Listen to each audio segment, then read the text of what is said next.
información relevante, la política que tristemente no la encontraremos ni en los medios comunes ni en el quehacer político que normalmente encontramos en nuestros países. Esto es algo que hemos visto en toda América Latina y pues México no es la excepción. Hay tantas situaciones pasando, ahorita estamos en temas electorales, diagonal electoreros y bueno, no sobran la cantidad de videos que nos llegan a nuestros dispositivos donde no se está practicando una política con P mayúscula, sino lo que le llamamos nosotros politiquería. Y está la persona A tirándole a la persona B y entonces contratan a una persona C que es la que da todo la situación. Y se están tirando uno al otro y después tú y yo, a veces que somos muy ingenuos, lo pasamos por todos lados y lo hacemos algo muy grande, ¿no? Y ellos están tan tranquilos porque pareciera que se pelean entre ellos, pero allá arriba y donde se toman las decisiones de las leyes, todos se toman de la mano y buscan la manera de cómo arruinarnos más como país. Entonces, la idea de esto es unirnos, conocer una política verdadera, porque realmente todas estas situaciones que vemos lo único que nos hace es incrementar un sentir antipolítico, donde decimos esto es una basura, esto no sirve de nada, necesitamos dedicarnos a otras cosas. Entonces no hay que ensuciarnos las manos, pero la verdadera política realmente es toda una ciencia, pero también es todo un arte en el cual necesitamos meternos, necesitamos aprender, necesitamos leer bastante para aprender. Déjame decirte que el quehacer político de PRI, PAN, PRD, Morena, no es política. Eso no es política. Y es lo que hemos visto nosotros en nuestro país todo el tiempo. Entonces, se desvirtúa realmente de lo que hay que hacer, porque la situación es que hay muchos temas, pero jamás se llega a soluciones prácticas. Entonces, dando esto como una introducción, pues agradecemos a los que nos acompañan por nuestro grupo de Zoom. Hemos hecho una modalidad más de una mesa redonda para que más podamos participar. Tocamos un tema, algunos 15 minutos, más o menos. Después de eso empezamos a hablar de distintos puntos y se genera una dinámica interesante. Agradecemos también a aquellos que nos acompañan desde Facebook. Ya está ahorita la transmisión en Facebook, nos puedes seguir. Ayúdanos poniendo like, ayúdanos a compartir para que más personas lo puedan ver y puedan enterarse de lo que está sucediendo y que se den cuenta de que todo lo que vemos en las noticias y en los medios más importantes en México realmente no es la realidad y no es lo que necesitamos para salir del atolladero en que nos encontramos. Pero permítanme entrar en materia y he preparado una presentación muy sencilla. El tema que nos interesa ahora se titula El diagnóstico que faltaba. Y ese es un documento que tú lo puedes encontrar dentro del Foro Liberal de América Latina o en el Instituto de Libre Empresa. Es un documento de 11 páginas, dependiendo cómo esté editado, pero en realidad es corto y nos da muchísima riqueza de qué es lo que está pasando. Todo lo que tú y yo vemos en las noticias, lo que tú y yo vemos con analistas, con expertos, gente que de buenas a primeras presenta sus credenciales, pues resulta que a veces son muy buenos, tienen cifras muy interesantes, pero nosotros consideramos que se quedan por encima muchos de ellos y no van al meollo del asunto. Muchas de estas personas realmente se están yendo a las consecuencias, se van a los síntomas. Y hay algo importante que recordar. Las causas de las enfermedades no deben confundirse con sus consecuencias y síntomas. digamos que en los noticieros se habla de que al enfermo le duele la cabeza, se habla de que ha tenido un poco de fiebre o que ha tenido hipertensión o que se le bajó un poco la glucosa, eh, lo que tú quieras y mandes. Pero resulta que eso realmente son consecuencias de una situación más grave, son los síntomas visibles, pero la enfermedad, digamos que es un cáncer terminal. Entonces, con las situaciones, cuando tú y yo vemos los síntomas por encima, pues tú vas a decir, bueno, esa persona le duele la cabeza, necesitamos solucionarlo ya. Pues traemos una aspirina, pero resulta que la aspirina le va a ayudar con el dolor de cabeza, pero no va a tratar con la enfermedad que está en la raíz. Y eso es lo que queremos hacer nosotros, que podamos ver la raíz de estas situaciones, porque dentro de los síntomas se habla de un crimen desatado, está impune, todos lo vemos. Se habla de una pobreza rampante, aunado a las situaciones de la pandemia. Pues bueno, nosotros también ya veníamos con una situación complicada en nuestro país y la pobreza sigue creciendo a pesar de todos los programas de apoyo social que se ven, que aquí me gustaría acotar lo que decía Ronald Reagan, que la eficiencia de los programas sociales debería evaluarse por la cantidad de personas que salen de ellos, no de la gente que sigue dependiendo de esos programas sociales. Pero aún con todos estos programas, sigue una pobreza rampante, mucha corrupción. Es un síntoma. La gente trata de enfocarse siempre, pero es un síntoma de ello.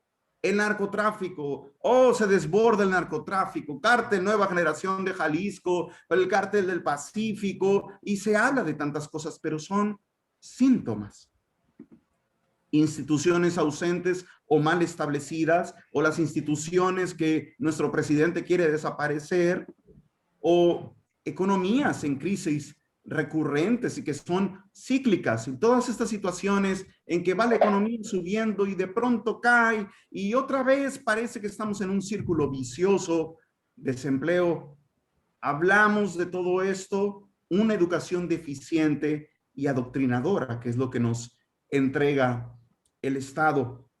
Algo más, la poca y pobre atención médica disponible. Todos nos quejamos del IMSS, todos nos quejamos del ISSSTE y sabemos que es una realidad la pobre atención que podemos disfrutar. Y como extra, las jubilaciones miserables, podemos hablar de cómo se elevan los años, cómo se elevan la cantidad de semanas que necesitas para alcanzarlos, pero todo esto son síntomas. Todo esto son consecuencias. Y cuando tú y yo estamos atacando simplemente los síntomas, es como les decía, vamos a intentar quitar el dolor de cabeza, pero el enfermo tiene cáncer. Entonces necesitamos ver qué hay más allá. Entonces, dentro de este diagnóstico que el Centro de Liberalismo Clásico se hizo después de mucho análisis y que para nosotros esto llega como una investigación y un aprendizaje mucho más mesurado y digerible, lo podemos decir, para que tú y yo lo podamos aplicar. Pero el primer problema, la primera enfermedad más grande que nosotros tenemos es el estatismo o una sobredosis del Estado en el que el Estado se encuentra en todo. El gobierno realmente tiene sus funciones propias, seguridad, justicia, obras públicas de infraestructura, pero en el estatismo se han atribuido funciones que no son meramente del Estado. Entre ellas está la agricultura, la industria, el trabajo, el comercio, la inversión, el medio ambiente, la educación, la salud, las jubilaciones y pensiones. Entonces necesitamos el Estado para todo. Y cuando este Estado hace más de lo que debería hacer, en su esencia se vuelve obeso. Entonces tenemos con nuestros impuestos tener que pagar a muchas personas que en realidad no están agregando valor a lo que tú y yo necesitamos que se haga. Y esto es algo que se ha encontrado, incluso los tanques de pensamiento han visto que ese es el problema, en que hay un Estado muy grande, en el que es tan torpe porque hay tantas instituciones, tantas regulaciones, tantas situaciones que tú y yo tenemos que quitar.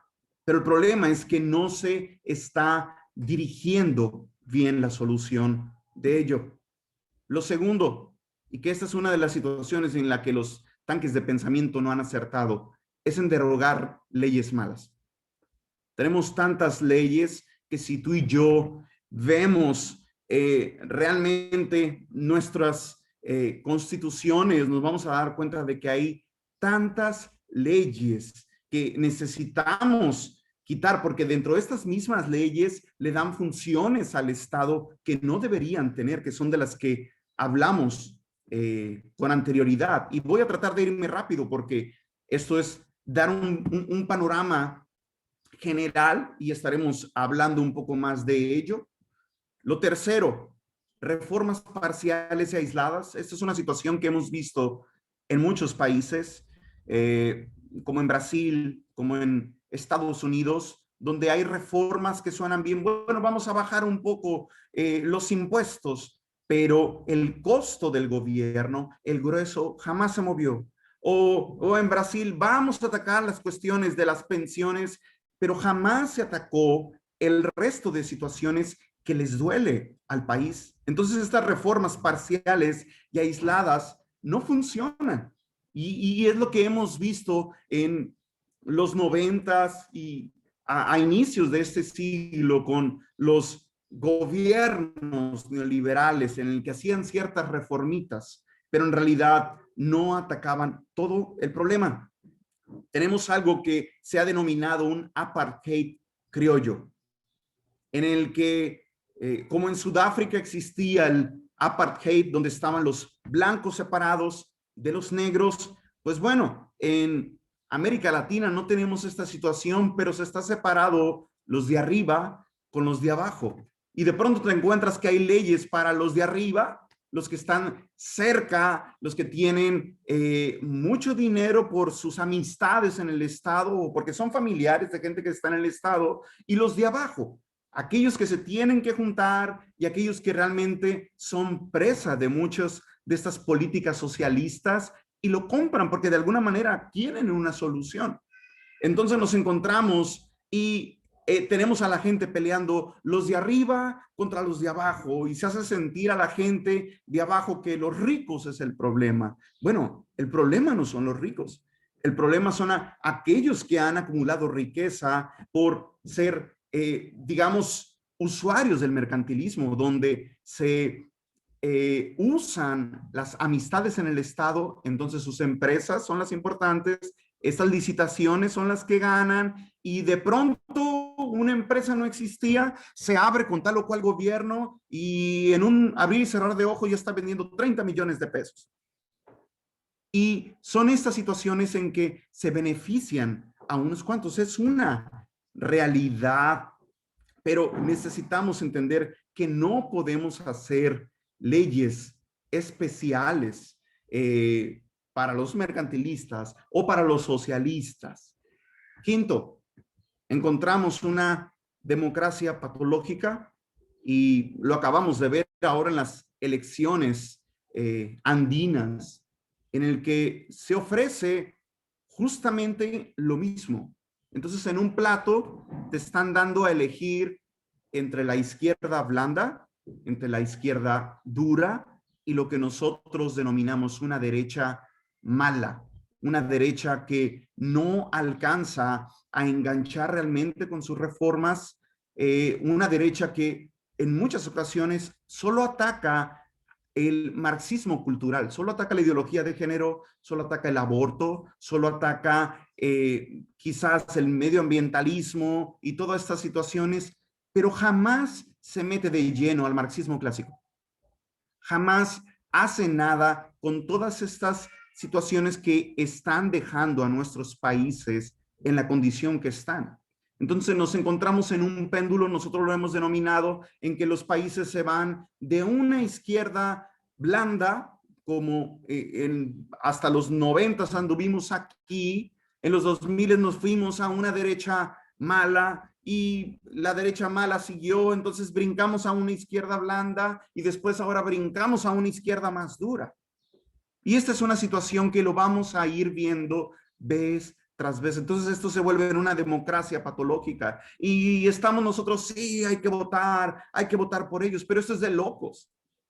Es como el síndrome de Estocolmo, decía el profe, ¿no? Entre el asaltante, el menos peor, decía, es que el otro es peor que tú, entonces elígeme a mí. Y esta es una situación tan dañina en lo que vemos en nuestro país, sobre todo. Sexto, el marxismo completo.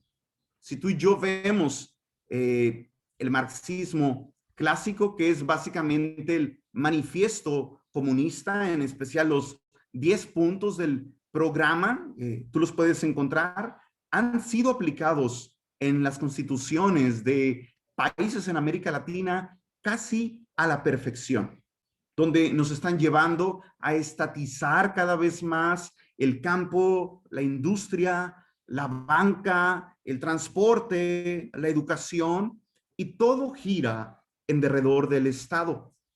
Pero también está, por otra parte, el marxismo cultural, que este es uno de los que más lo ve la gente. En el marxismo clásico, creo que lo hemos recibido en gotas tan pequeñas que de alguna manera ya no nos hemos dado cuenta de lo inmerso que estábamos en ellos. Pero en el marxismo cultural, aquellas familias que pueden ser más conservadoras, claro que se les paran los cabellos cuando ven que el feminismo está hablando de una forma tan fuerte, los LGBTIQ más hablan y pues claro que se levantan los cabellos, pero necesitamos entender que esta plaga es completa, tanto el marxismo clásico como el marxismo cultural, y necesitamos, digamos, fumigar ambas cosas. Y esto no es nuevo, el marxismo cultural realmente está desde el tiempo de Marx y Engels. Ellos tenían muy claro que necesitaban destruir la familia para que ya no hubiera realmente capitalismo, que es en esencia donde se da de forma normal la economía al interior de una familia. Séptimo, la derecha mala, que ahorita hablábamos un poco de ella. Oh, cuánto daño ha hecho la derecha mala en todos nuestros países. Nosotros veíamos ahora en Ecuador, hay ciertos indicios de esta derecha mala. Nosotros lo vivimos en 2 sexenios, una derecha en las que esperábamos más de ellos y resulta que, como decía uno de ellos, vamos a rebasarlos por la izquierda. Y resulta que se quitaban la máscara y cada vez se parecían más a los que supuestamente se estaban oponiendo. Y claro que promoviendo más el mercantilismo y un capitalismo de amigotes, donde solamente los allegados a estos políticos eran los que se enriquecían. Octavo, las mayorías impotentes. Y esto lo vemos en que hay muchas personas que no están siendo atendidas, no están siendo escuchadas, son las mayorías silenciosas, que de alguna forma todos estamos de acuerdo en lo que no queremos, pero no hay poder. Y vamos a ver un poquito más adelante que no hay quien nos represente. 9, las ataduras internacionales. Nuestros países están tan endeudados que vienen organizaciones internacionales, digamos que están unidas a la ONU y te dicen, pues bueno, si no aceptas todo este paquete, yo no te doy ni un solo peso. Entonces, estamos atados porque estamos en tanta deuda. Décimo, y me voy rápido por cuestión de tiempo, esta es una de las que más daño nos hacen. La histeria anticorrupción, es que los corruptos y los videos que nos llegan ahora, casi todo está en derredor de la histeria anticorrupción. Es que ya viste, y Ricardo Anaya recibió eso, y Pío López recibió tanto dinero, y el Niño Verde, y el de las ligas, histeria anticorrupción que definitivamente no nos está resolviendo el problema. Esto genera una antipolítica, que era lo que decíamos, aunado a la cantidad de gente sin preparación que llega ahí. No estamos peleados con que a lo mejor un actor, como en el caso de Ronald Reagan, se preparan, leen, estudian y dicen, bueno, voy a entrar a política. Pero a esta gente lo sacan de la Rosa de Guadalupe y la ponen como candidato. Es una tragedia. Entonces la gente ve esta situación y dice, yo no creo en la política, no tengo nada que hacer en esto, necesitamos tirarlo porque no sirve. Y claro que afecta sobre todo a muchos cristianos, y dicen los cristianos, pues esto es del diablo, mira que me voy a ensuciar las manos, no me meto en ello. Y se acrecenta un sentir antipolítica porque no queremos saber nada de ello. Finalmente, eso nos lleva a que hay una representación ausente que está muy ligado con las mayorías impotentes. Esta gente, la mayoría silenciosa, no hay quien los represente, no hay quien pueda levantar la voz por ellos. Por eso es que nosotros estamos en este actuar. Y es importante que denotemos. Estuvimos compartiendo un video del Centro Liberalismo Clásico donde habla de este diagnóstico que nos falta y señalaba distractores. Se los digo rápido, pueden ver el video, ahí se habla con más precisión, pseudo problemas, que hubo tal paro de los maestros, que hubo tal paro de tal sindicato, que la migración, que se levantó en armas el EZLN por allá, son pseudo problemas y distrae a la gente. La neolengua, se levantan los expertos en política y te dicen, ahora tú no entiendes de geopolítica porque ya no existe la derecha ni la izquierda, esos son términos tan antiguos y ahora necesitamos verlo de otra forma. Pero me encanta que tanto en el estudio como en el video nos decían que es como si de pronto quisieras llegar a una ciudad y en la noche te das cuenta que le cambiaron los títulos y los letreros a todas las calles, pero la gente que tenía mucho tiempo ahí se va a dar cuenta que la calle que decía Miguel Hidalgo y ahora le pusieron Fifi, pues realmente era la Miguel Hidalgo. Entonces nada más le cambiaron un nombre. Entonces cuando la gente empieza y la gente que conoce de política de muchos años dice, ok, ese es un pensamiento de derecha o ese es un pensamiento de izquierda. Y se nos confunde tanto con la nueva lengua, cambian ciertos palabras, por eso es muy importante hablar de conceptos, qué es lo que quieres decir.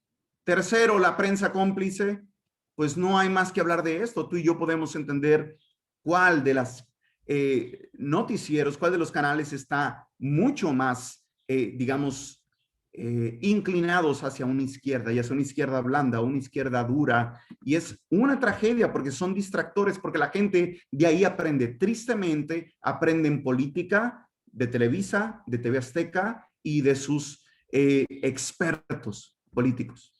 4, la falta de tiempo. Todos sufrimos de esta situación como en el Éxodo 5, en que somos esclavos, todos tenemos que trabajar 40, 48 horas y de ahí tenemos que atender a nuestras familias. ¿A qué hora nos ponemos a estudiar? Entonces eso nos distrae. En vez de dedicarle un tiempo a la lectura, pues no sé, lo dedico con mis hijos, lo dedico con mi esposa o a un hobby que yo tenga. Todos tenemos este problema. En el video se nos hablaba cómo es que Fidel Castro le decía a Chávez, tú quieres mantener esto en Venezuela, ten a la gente ocupada, aunque sea buscando comida en la basura, pero tenla ocupada. Y no sé si tú lo has visto, lo que vemos en las notas, nos llega un problema por el norte, por el sur, por el este, por el oeste, y los pobres mexicanos no sabemos cómo responder.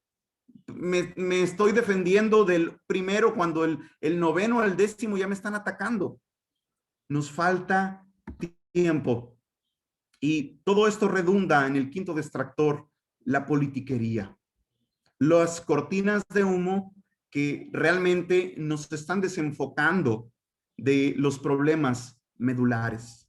Entonces, esto es un panorama general de lo que nosotros hemos visto, hemos estudiado de lo que son los problemas. La gente habla de todos estos síntomas que veíamos al principio, pero no tocan en realidad cuál es el problema, no dirigen a que el problema es un estado muy grande. El problema es que el gobierno mete su mano en todo y de pronto el gobierno puede decir, pues tu familia también me pertenece. Ah, y es ahora cuando mucha gente dice, ahora sí me voy a defender, pero no deberíamos levantar nuestras voces desde ya. Así que nosotros seguimos hablando que necesitamos 5 reformas, una reforma política que realmente limite al gobierno en sus funciones y en su poder, que haga lo que tiene que hacer. Hablamos de una reforma económica donde los mercados se puedan liberar, donde se pueda derogar las leyes malas, se pueda privatizar y que haya apertura, que podamos desregular tantas cosas que tenemos que nos están afectando. Y finalmente hablamos de 3 reformas sociales en la parte de propiedad privada que vayan y puedan defender tanto a la salud, a la educación, como a jubilaciones y prestaciones.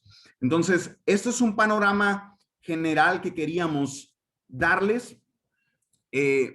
Realmente, el diagnóstico, pues pudiéramos hablar mucho de estos temas y ahora quisiera invitar que los que están aquí en Zoom pudieran levantar su mano y participar. De igual forma, si estás siguiéndonos por Facebook y a lo mejor es la primera vez que lo escuchas y tú dices, estos locos, ¿qué tanta palabrería traen? Pues bueno, haz tus preguntas, porque puede ser que de buenas a primera esto nos sobrepasa y digamos, nunca había escuchado al respecto, necesito que me lo desmenucen y lo podamos llevar pedazo por pedazo. Pero realmente esta es la situación y yo creo que lo vivimos en todos los países. Bueno, entre nosotros está el profe Alberto Mansuetti, realmente dentro de, es una persona sumamente importante, pues todos son importantes, pero es sumamente importante en lo que ha sido 5 reformas y como fundador y realmente quien ha permeado esta idea. Y profe, pues esto lo vemos en todos los países. Ahora hemos visto elecciones, vienen las elecciones para nuestro país y a veces pudiera entrar un desespero en nosotros porque no vemos la solución.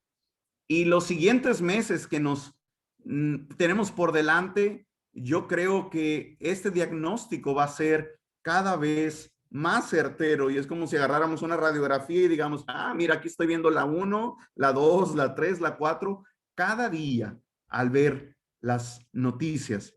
Entonces, no sé si quisieran comentar algo entre los que estamos, nos acompañan distintas personas en Zoom, en lo que he hecho un vistazo en Facebook. Artemio, adelante Artemio. ¿Qué tal, Tony? Muy buenas noches. ¿Qué tal a todos? Pues muchas gracias, Tony, por excelente presentación que has dado. Lo que quiero comentar o extender un poquito es el tema de las leyes malas. Leyes malas existen en nuestra Constitución y prácticamente todos los días la Cámara de Diputados y Senadores trabaja para crear más leyes malas. Las leyes malas, yo siempre he dicho que, pues básicamente son la creación de regulaciones a la forma de vida de los ciudadanos, desde cómo nos queremos reunir, cómo nos queremos unir entre nosotros, cómo queremos crear sociedad, cómo queremos crear negocio, cómo nos queremos educar. Las leyes malas son una serie de regulaciones que nos crean una serie de impuestos, porque vienen siendo impuestos que se transforman en costos para los ciudadanos. Y estas regulaciones, estas leyes malas, pues son una de las causas, como bien mencionas, que generan el síntoma de la corrupción. Tengo un conocido, un buen amigo, que me platicaba sobre las oficinas que existen en los grandes corporativos, en las grandes empresas. Hay oficinas que se llaman oficinas de asuntos gubernamentales. Y yo me preguntaba, ¿para qué sirve una oficina de asuntos gubernamentales en una empresa? Y él me respondió, y la respuesta que él me dio se parece mucho, mucho a lo que nosotros hemos estudiado y hemos investigado. Me dijo, pues sirve para torear cada vez que la Cámara de Diputados crea una nueva ley, es una nueva responsabilidad dentro de esas oficinas gubernamentales. Esas oficinas gubernamentales se encargan de agilizar los trámites, ¿sí? Caray, ¿y cómo los agilizan? ¿Tienen contactos con los gobiernos? Sí, tenemos contactos, o esas oficinas tienen contactos con los gobiernos para pagar moches, ¿sí?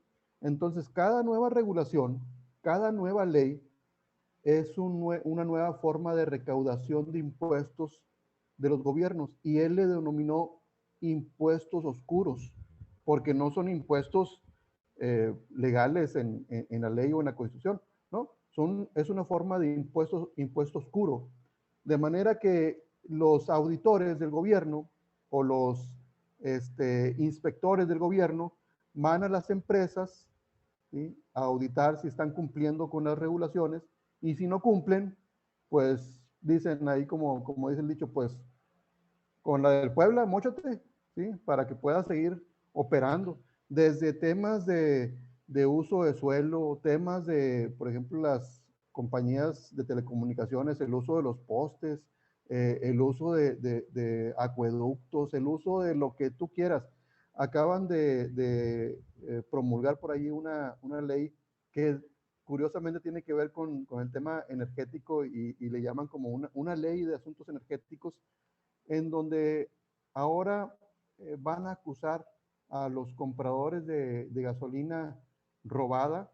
A ellos los van a acusar de que son los criminales culpables del huachicoleo, ¿sí? Son los criminales culpables de que otras personas vayan a los gasoductos a robarse la gasolina, ¿sí? Entonces ya se quejaron muchas gasolineras, ya se quejaron muchos transportistas de que pues ahora les van a poner un auditor más, un inspector más, que va a ir a sus empresas a auditarlos. Y la empresa que no cumpla, porque aparte la ley está tan amplia que muy seguramente muchos no van a cumplir, pues la empresa que no cumplan la van a declarar culpable y la van a cerrar, ¿sí? En realidad, ¿esto qué va a ocasionar? Que no van a cerrar ninguna empresa. Lo que van a buscar esos auditores y estos inspectores es pues el dichoso moche, la dichosa mordida. Y el huachicoleo, el robo de gasolina, jamás se va a acabar. Este es un ejemplo de corrupción, ¿sí? Un ejemplo de lo que muchos se quejan.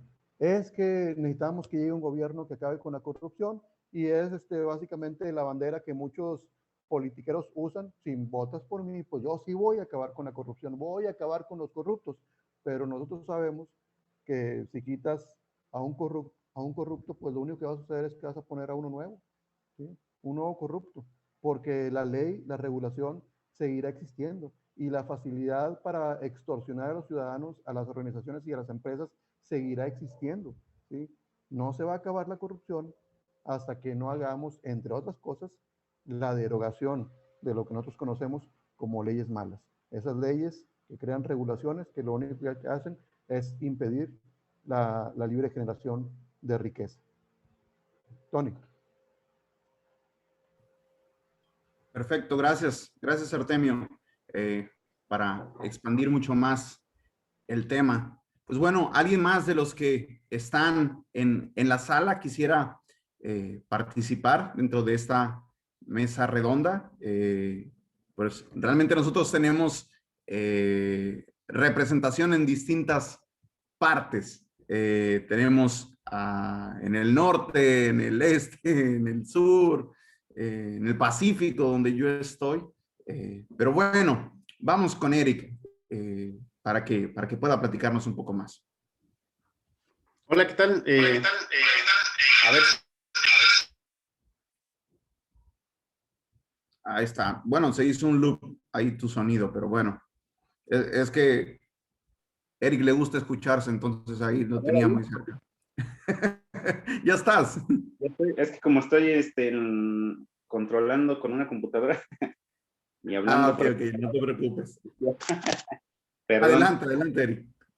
Bueno, pues agradecerte, Tony, por esta exposición que nos diste y bueno, algo que he aprendido en estos años, pues es que todos los países estamos, al menos en América Latina, padeciendo estos mismos males. Este diagnóstico, pues es un diagnóstico que si tú vas aquí abajito a Guatemala, pues ellos van a afirmar que sufren de lo mismo, ¿no? Si te bajas un poco más a El Salvador, igual. Y si te vas así hasta Argentina, bueno, son los mismos males. Y por eso decimos que para los mismos males, pues se tiene que tener o tomar la misma medicina, ¿no? Que son estas 5 reformas y ojalá que la gente que nos escuche, pues se anime a entrar a nuestra página, Foro Liberal de América Latina.org, y ahí van a poder ver más ampliado las propuestas que tenemos, ¿no? Porque a veces en estos conversatorios, bueno, las exponemos y todo, pero hay toda una gran cantidad de información, de principios, y todo está bien sustentado. Cuando empiezas a conocer todo esto, bueno, pues te mueve el tapete y a veces es difícil asimilarlo, es difícil tomarse la medicina, ¿no? Siempre uno le quiere dar la vuelta a la realidad, pero son estudios certeros, y no solo eso, sino que se repiten durante diferentes fases en diferentes países en la historia. Pues, por ejemplo, ahorita el profe nos ha puesto ver el video de Margaret Thatcher, ¿no? Y vemos una Inglaterra sumida en lo que nosotros tenemos ahorita por ahí en los años 70, 60. Obviamente eso llevó de más atrás, no llegaron ahí de la noche a la mañana, y las soluciones que nosotros estamos estudiando cada día son las que aplicó Inglaterra en ese momento, ¿no? A través de mucha oposición, a través incluso de gente que dentro del Partido Conservador en Inglaterra, bueno, pues no estaba muy de acuerdo con las ideas de Margaret Thatcher, y al final ella luchó, ella fue sobre sus oyentes, fueron la clase media de donde ella venía, y fue ahí que empezó a buscar, a tocar las puertas, y la misma gente dijo, esto es lo que necesitamos. Entonces, eso es lo que también nosotros tenemos que hacer. Ojalá la gente que está en Facebook, pues bueno, quiera acercarse con nosotros, pero también tenemos que ir a esas otras lugares donde la gente pues está trabajando, está en las calles, está fuera de redes sociales, y llegar a esa gente, ¿no? La invitación es a eso, a que las personas sigan estudiando, sigan escuchando con nosotros todo este material, y a cambiar, ¿no? A cambiar, a desaprender y a volver a aprender ahora sí correctamente, ¿no? Hay mucha basura que traemos en la mente. Bueno, ese era mi comentario. Muchas gracias. Gracias, Eric. Sí, es una realidad lo que tú comentas, y así como cuando alguien hablando del diagnóstico, cuando alguno de nosotros nos llegaran a dar, Dios no lo quiera, y aquellos que son supersticiosos tocan madera, pero cuando nos llegan a dar un diagnóstico fuerte como cáncer, yo creo que cualquier persona con 2 dedos de frente vas a ver 3, 4 especialistas antes de darlo como válido.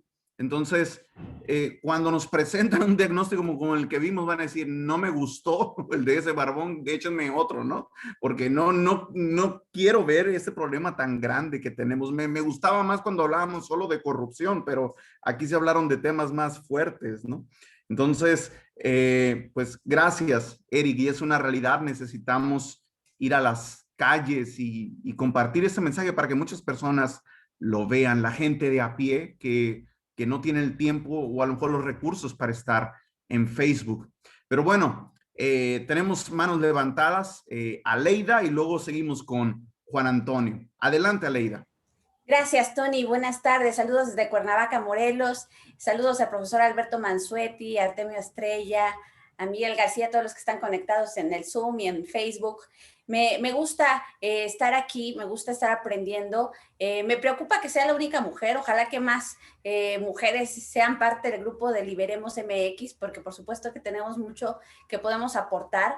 Quiero hacer solamente un comentario con respecto a un video que nos compartió alguien en el grupo de WhatsApp el día de hoy y que vi un programa donde 4 periodistas analizaron el tema de las elecciones 2021 en México y hablaron de la oposición.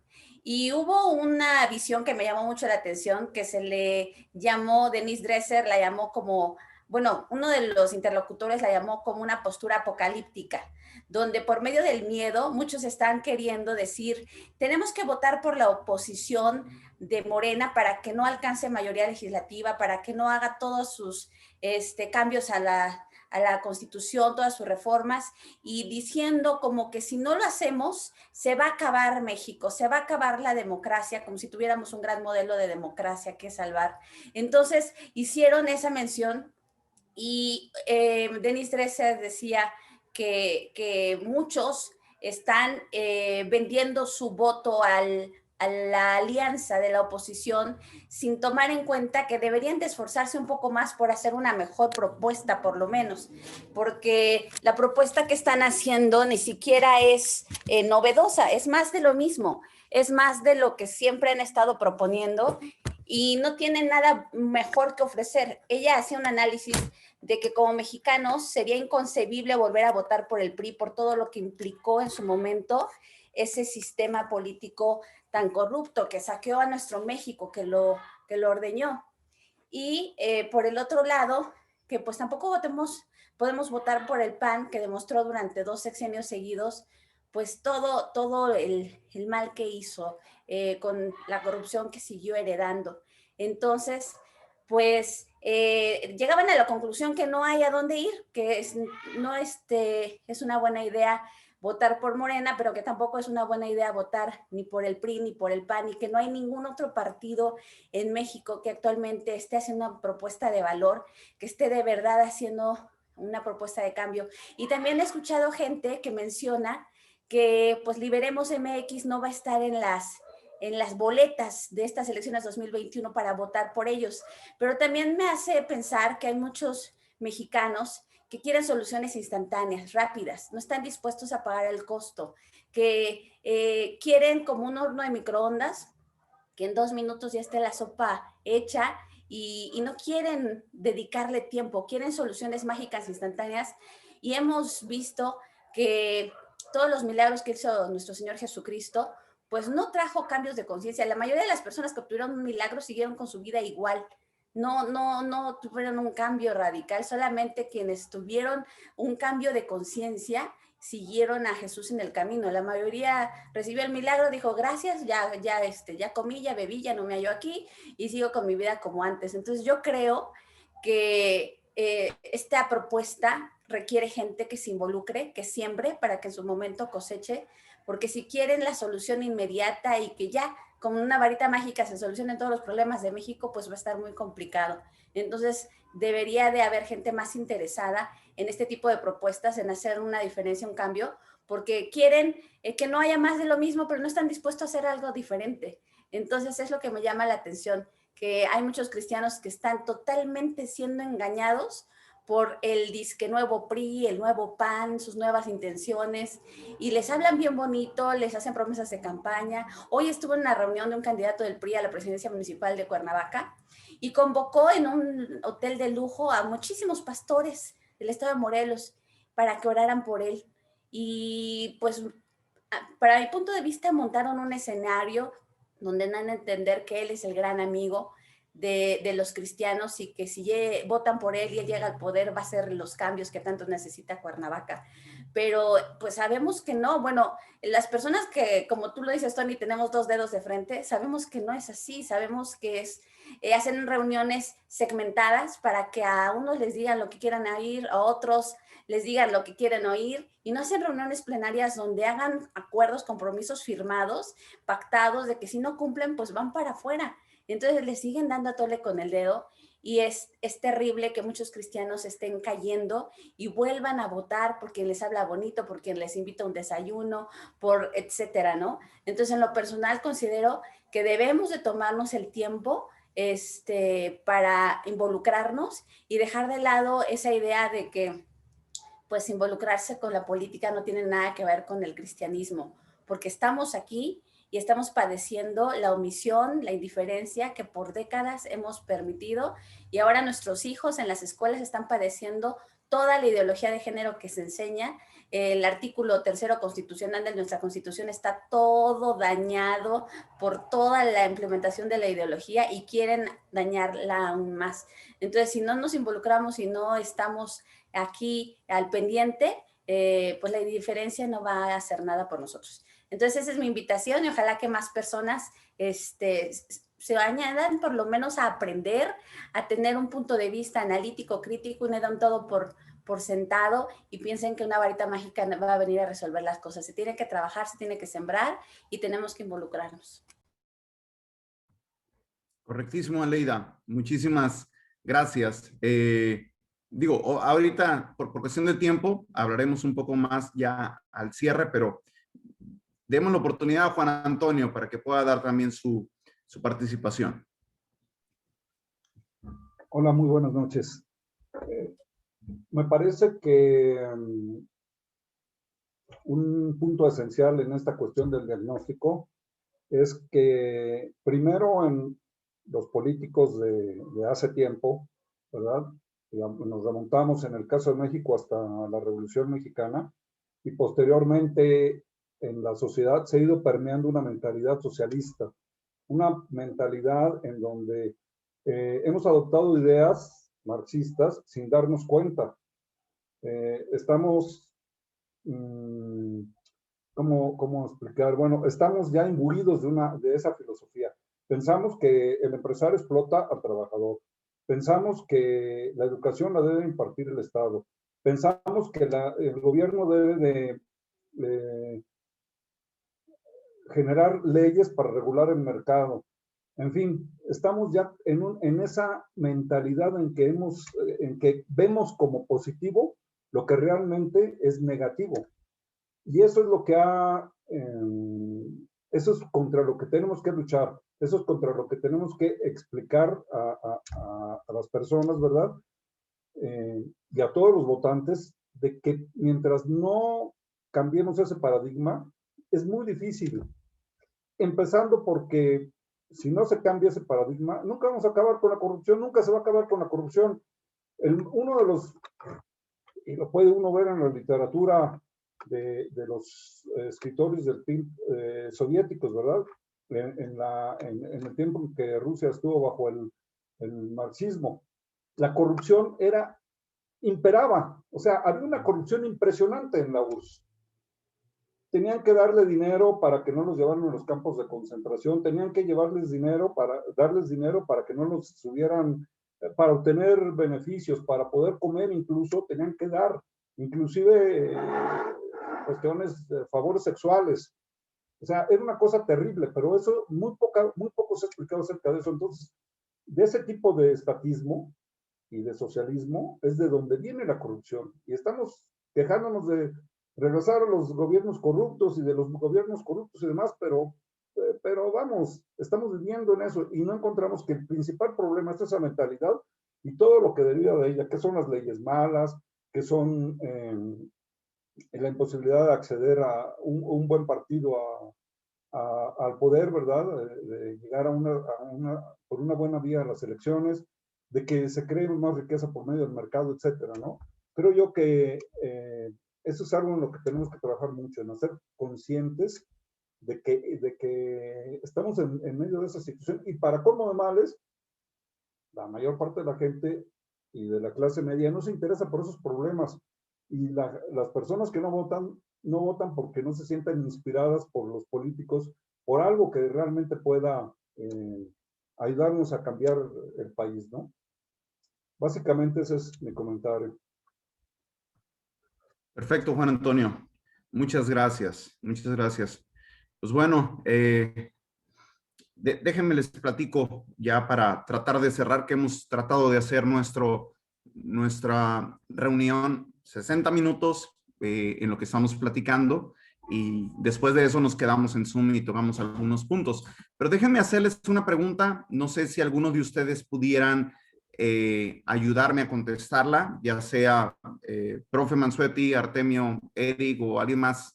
Pero pregunta Ahmed Santos por Facebook: ¿qué pudiera hacer México ante los poderes supranacionales que lo someten a políticas como la pandemia? Dígase COVID, ¿no? En Estados Unidos vimos cómo Trump trató de oponerse a eso, incluso saliendo de la OMS. Pero hablando de este punto, de las cuestiones supranacionales, ¿qué pudiera hacer México? No sé si ustedes, alguno de ustedes pudiera contestar esto. ¿Qué tal, Tony? Pues la respuesta, ese tipo de respuesta ya la hemos estudiado, tenemos respuesta para esa pregunta, y es que los gobiernos no gobiernan, ¿sí? Las leyes que ejecutan los políticos socialistas son leyes para crear instituciones, no son leyes para hacer justicia, ¿sí?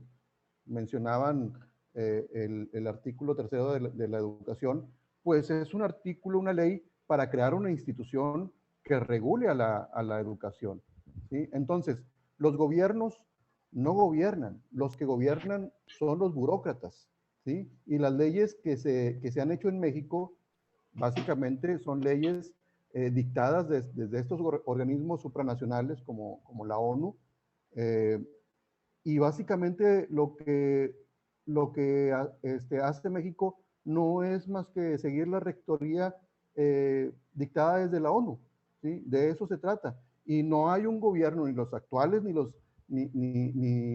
los que se dicen oposición, que puedan cambiar eso porque no tienen intenciones de cambiarlo, ¿sí? Esa es simple y llanamente la respuesta. ¿Qué se tiene que hacer?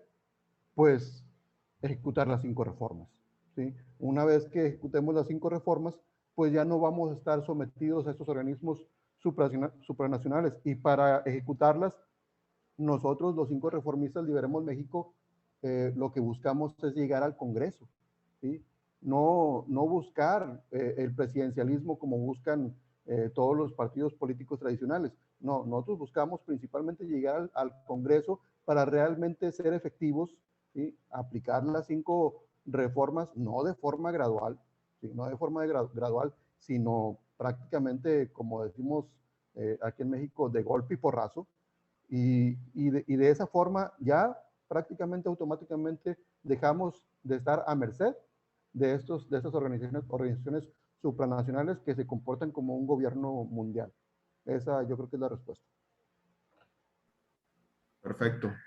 Muchas gracias, Artemio. Pues sí, recobrar realmente nuestra soberanía, ¿no? Como países, y que no dependamos de esto a la hora de tomar decisiones. Alguien más ponía en Facebook, y que va muy relacionado a lo que comentaba Aleida: ¿cómo va el proceso para crear un nuevo partido? Pues bueno, realmente este movimiento, pues digamos, está emergiendo, o como podemos decir en un buen español, está en pañales. Realmente necesitamos gente mucho más comprometida.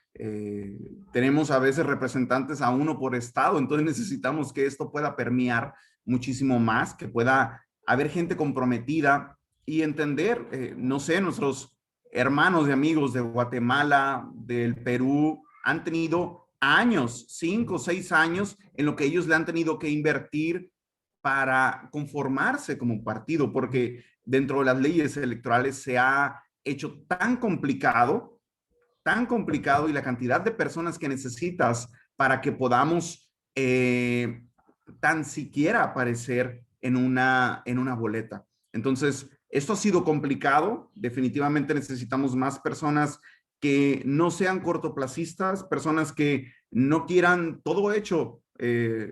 Una expresión que decía Bora Milutinovich, el que fue el director de la selección mexicana, él decía, gana la selección y gana México, pierde la selección y pierde Bora, ¿no? Porque todos tenemos este sentir en que queremos ser parte de algo que ya es exitoso, algo que funciona, pero difícilmente queremos pagar el precio de lo que se necesita para poco a poco ir picando piedra. Y necesitamos, nosotros somos un partido que creemos que tiene que ser con medios privados. Entonces nosotros ponemos de nuestra economía para que esto se pueda dar. Nosotros apoyamos si queremos una campaña de publicidad en Facebook, nosotros aportamos si queremos que algo se suceda, no sé, un logotipo nuevo, pues nosotros pagamos a un diseñador y ojalá y tuviéramos una competencia leal con los partidos, ¿no? Que realmente fuera con sus recursos, y no como es ahora en que el Estado les da toneladas y toneladas de dinero y pueden poner todos esos espectaculares y anuncios que tú ves ahora en la televisión. Pero en conclusión, estamos trabajando fuerte para que este movimiento se vaya tomando mucho más, con más fuerza. Tenemos ya el programa, tenemos la solución, tenemos cómo aplicar nuestro programa de salida en la devolución que necesitamos hacer para que el pueblo realmente y los países puedan tener las soluciones, pero necesitamos más gente que esté comprometida y que no se involucre en política días antes de la elección. Este es un proceso que a lo mejor nos va a llevar, no sé, 6 años, a lo mejor van a ser 2 años, no lo sé, a lo mejor son 4, si tú nos ayudas, pueden ser en 3, no lo sabemos, pero necesitamos involucrarnos para que este proceso sea más corto y para que nuestros amigos realmente lo puedan ver. Entonces, pues agradecemos la pregunta. Juan Pablo dice, lo entiendo, nada más preguntando para ver la situación. Agradecemos el interés.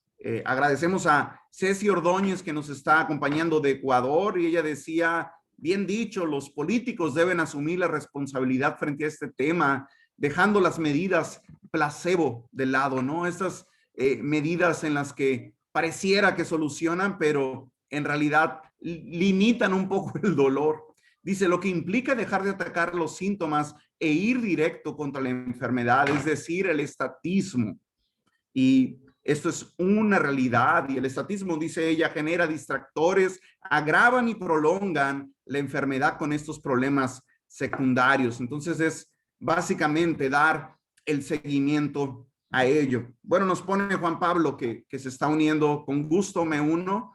Pues bueno, Juan Pablo, puedes mandarnos un mensaje en la fanpage, nos puedes mandar tu información, con gusto te agregamos a nuestro grupo de WhatsApp y todos seguimos aprendiendo. El profe tiene décadas y gracias a Dios él dice, yo no estoy completo, no estoy terminado, seguimos aprendiendo, pues cuánto más nosotros que tenemos poco apenas desestatizando nuestra mente. Entonces, seguimos aprendiendo y como alguien le decía en un programa al profe, necesitamos desasnarnos, o sea, para decir, quitarnos los asnos, ¿no? Entonces, seguimos aprendiendo. Yo lo tengo que hacer junto a mi familia. Aquí a mi izquierda ahorita tengo a mis pequeños porque es cuando lo podemos hacer realmente. Entonces, no sé si alguien quisiera dar nada más la conclusión, profe, si quisiera comentar algo, está muy serio ahora entre nosotros, o Artemio, nada más para terminar esta noche.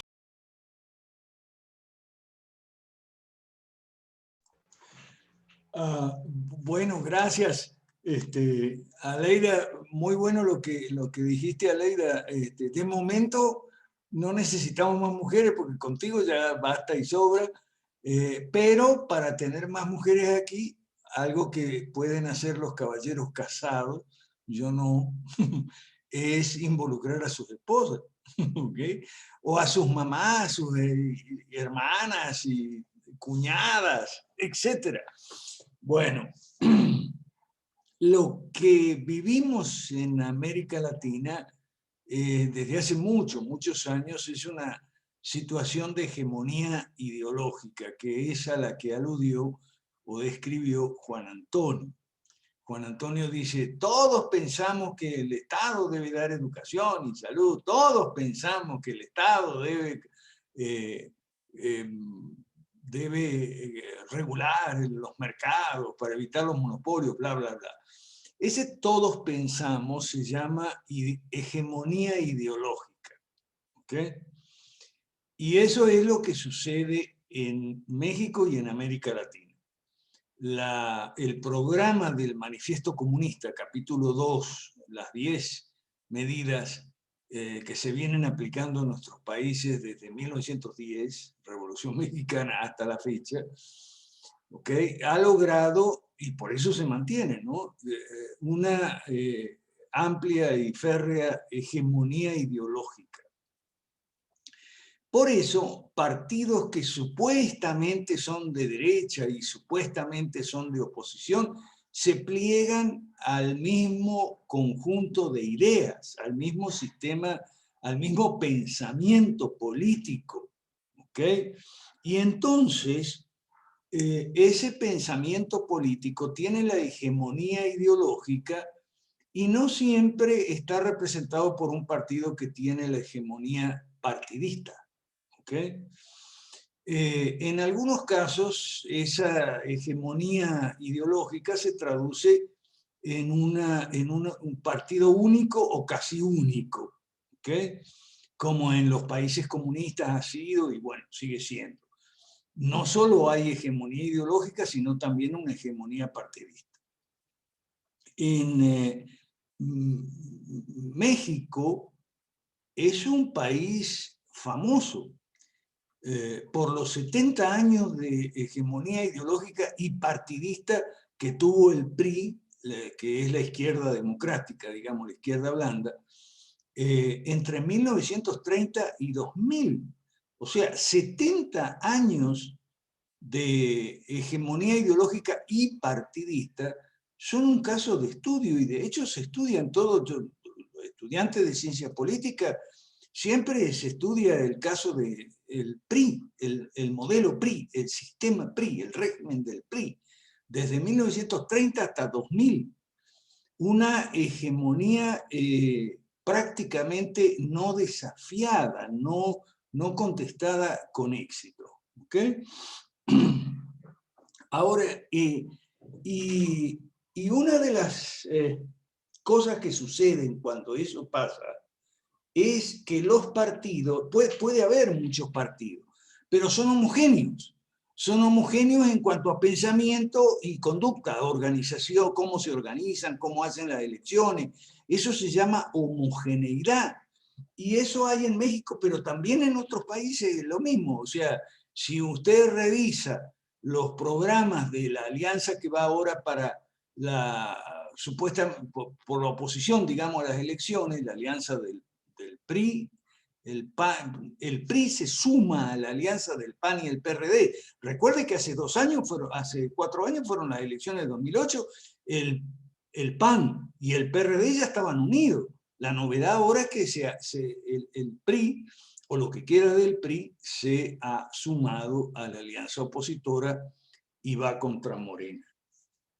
Eso hace que mucha gente, incluso muchos de los que están en el grupo de chat nuestro, están desesperados, no les cuadra lo que nosotros planteamos de voto en blanco, nulo, voto antisistema o abstención, acompañar a la gente que no quiere votar por este o por el otro en unas opciones que son muy parecidas, por no decir iguales.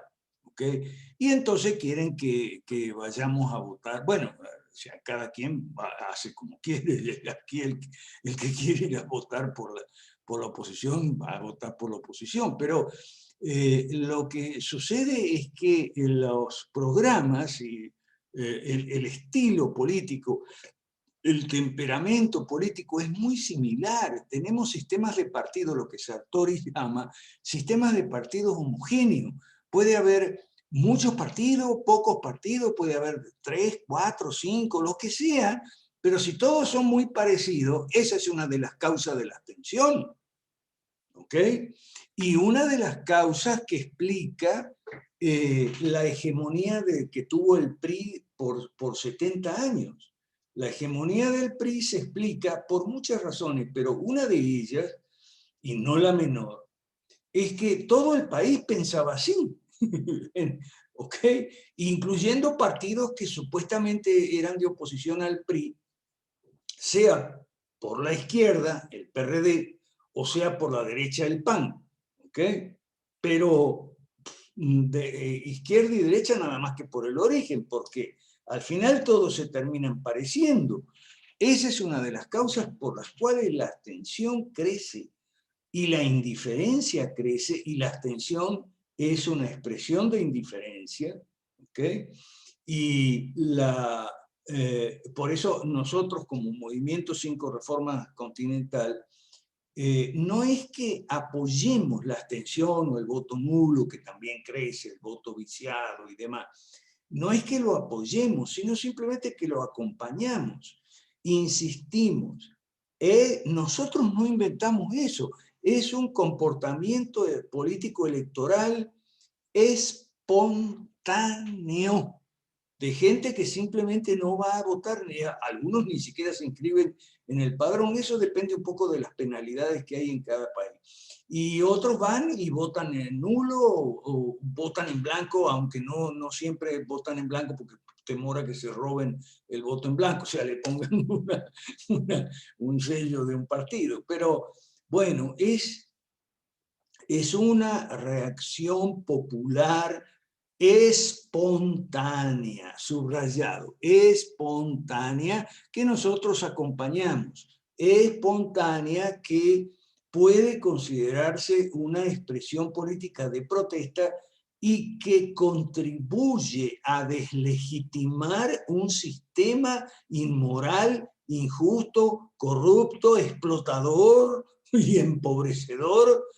Y por eso es que nosotros decidimos acompañar esa protesta, porque es una protesta mucho más eficaz y mucho más efectiva que las marchas por las calles. De la marcha solo queda el cansancio.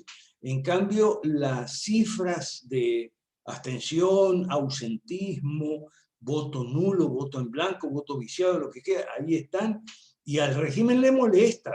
Por eso el régimen dice, o el sistema dice, el flagelo de la abstención, el problema de la abstención. ¿Problema para quién? Problema para ellos, que se ven allí otro factor que contribuye a deslegitimar el sistema. Recuerde que nosotros, los partidos que estamos formando en América Latina, no queremos ir a elecciones, por eso estamos luchando por la legalización. Queremos ir a elecciones, pero principalmente al Congreso, como dice Artemio, porque lo que queremos no es gobernar. Porque en un mundo de adultos no necesita gobernar, son los niños, los padres gobiernan a los niños. No es gobernar, sino cambiar el sistema de gobierno.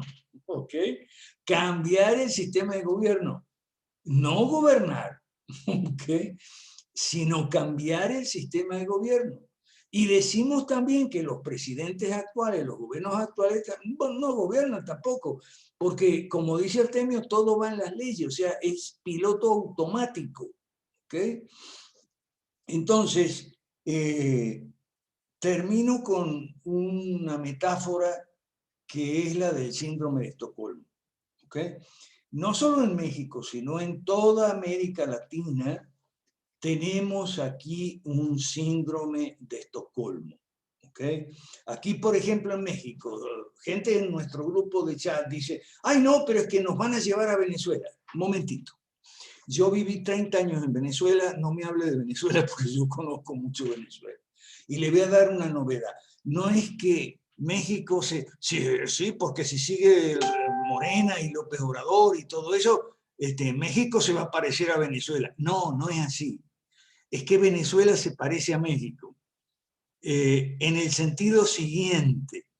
En 1990 hubo aquí en Ciudad de México una reunión de intelectuales donde estaba Vargas Llosa y Octavio Paz y demás, y salió 1990, hace 30 años. Yo lo compartí en el chat. Entonces se habló de la dictadura perfecta y Vargas Llosa dijo, el PRI es una dictadura perfecta, y dijo Vargas Llosa, desde que yo tengo uso de razón, todos los partidos quieren imitar al PRI en América Latina. O sea, todos los partidos, para ellos, el PRI es el modelo. ¿ok? La dictadura perfecta. Bueno, yo no creo que haya sido dictadura perfecta, sino democracia muy imperfecta, que son cosas distintas. Pero aparte de eso, ¿ok? Aparte de eso, Vargas Llosa tenía razón en que todos quieren emular al PRI, incluyendo el actual partido de gobierno en Venezuela, Partido Chavista, ¿ok? Incluyendo el actual partido de gobierno en México. O sea, eso de que todos quieren emular al PRI ha sido cierto y sigue siendo cierto. Pero eso vale para Morena. ¿Okay? ¿Y por qué digo esto? Bueno, porque Morena habla de la cuarta transformación. Ajá, ¿y cuál es la cuarta? La que sigue a la tercera. ¿Y cuál es la tercera? Piense, mexicano, piense. ¿Cuál es la cuarta? Es la que viene después de la tercera. Entonces, lo que López Obrador y Morena aspira es simplemente a constituir que así como el siglo XX fue el siglo del PRI, eso no cabe la duda, el siglo XXI sea el siglo de Morena, y que Morena sea el PRI del siglo XX, eso es todo. Entonces, para salir del sistema hay que seguir deslegitimando al sistema. Y si usted va y vota por la oposición, está legitimando el sistema. ¿Ok? Y está demorando mucho la salida. El síndrome de Estocolmo se originó en una situación de rehenes. Eran 1973, 4 rehenes y 2 secuestradores. Los 2 secuestradores, había uno bueno y uno malo. ¿Ok? Entonces, el bueno, entre comillas, tomó ese papel porque era el más experimentado y era mayor. El otro era un muchachito inexperto que se ponía nervioso. ¿Ok? Entonces, era más peligroso. Entonces, el mayor y más experto, que se llamaba Olofsson, el menor se llamaba Olson. Olofsson se hacía, como decimos los argentinos, se ponía canchero. Se ponía canchero y decía lo siguiente: obedezca porque si no lo va a hacer enojar a Olson. Y eso es lo que nos dicen, por ejemplo, en México: vote por la oposición, porque si no, ¡ay, lo que nos espera con Morena y López Obrador! Nos están haciendo lo del síndrome de Estocolmo. Nos están diciendo: cuidado, obedezca lo que yo le estoy diciendo, vote por mí, porque si no se va a poner nervioso el otro es peor que yo. O sea, el mal menor, el mal mayor. Eso es síndrome de Estocolmo. Y con eso termino. Gracias. Gracias, profe. Pues bueno, también en la película lo vemos como policía malo, policía bueno, ¿no? Pero los dos son iguales. Pero bueno, para hacer honor al tiempo, permítenos realmente concluir esta reunión. Estuvo muy interesante y nutrida también por los comentarios, sobre todo los comentarios de ustedes. Y pues agradecemos a los que nos acompañan aquí en Zoom, a cada uno de ustedes, extra a los que normalmente estamos y también a los que nos han acompañado en Facebook. Como les he dicho, a lo mejor muchas de estas cosas es la primera vez que tú lo escuchas y va a tardar un poco de tiempo en lo que resuene y que haga eco, pero si realmente te llevas algo, si para ti es la primera vez, recuerda la palabra sobredosis de Estado, estatismo. Tenla muy en mente. Ese es el problema que realmente nos está atacando, y todas las soluciones que tú y yo damos es con papá Estado, por un lado, porque es lo que nos enseñaron. Entonces, hablábamos en otra ocasión, digo, así de estatizados estamos, en que un taxista decía, yo le voy a decir al gobierno que también fiscalice a Uber como lo hace conmigo, y le decía él, ¿y por qué no les pides mejor que te liberan a ti como está libre Uber, ¿no? Entonces, queremos más Estado y queremos que el Estado esté gobernando en todo, porque eso es como lo hemos visto, como hemos trabajado. Queremos que el Estado no resuelva nuestros problemas económicos, nuestros problemas de salud, nuestros problemas educativos, nuestro problema de una casa donde vivir, incluso que el Estado me diga cuántos hijos debo tener, cómo debo vestirlos y todo. Entonces, ya no hay autonomía, ya no tenemos nosotros jurisdicción sobre nuestras familias y esto es una tragedia. Entonces, los invitamos a que sigan aprendiendo, síguenos acompañando y muchas gracias por esta noche. Nos vemos el próximo viernes a las 7 en punto, hora centro. Muchas gracias a todos.